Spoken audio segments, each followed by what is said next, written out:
Kesempatan hidup 30 menit. Yang aku lakukan adalah 10 menit pertama sholat taubat, minta maaf sama Allah, menghapus semua jejak kejahatanku. Paling aku nonton One Piece ya per minggunya. Tapi kalau ditanya 30 menit bakal mati, yang jelas aku pergi ke masjid, Minta maaf sama orang-orang yang pernah aku julitin. Terus bikin video klarifikasi. 10 menit berikutnya minta maaf sama sekitar. Ya jelas lah, mainan game lah. Ini apa coba? Kalau saya mati 30 menit lagi, yang pertama ya, saya nelponin orang-orang yang saya punya salah, saya minta maaf.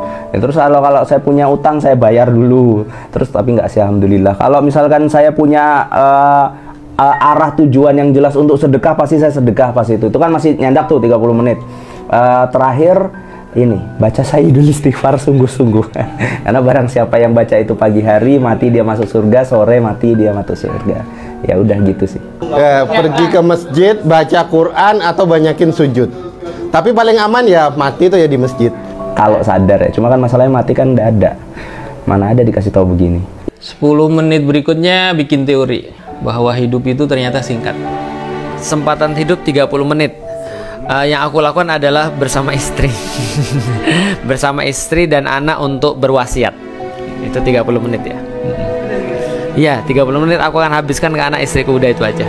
Maksudnya gini, kalau sholat itu kan sudah ada waktu wajibnya ya.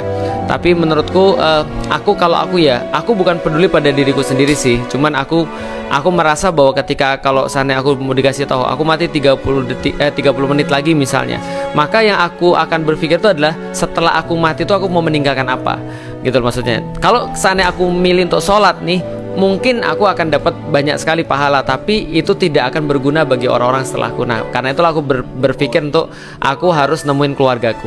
Artinya sebenarnya nggak ada waktu, kesempatan untuk berbuat buruk seharusnya. Ya sih, yang singkat itu gitu aja sih.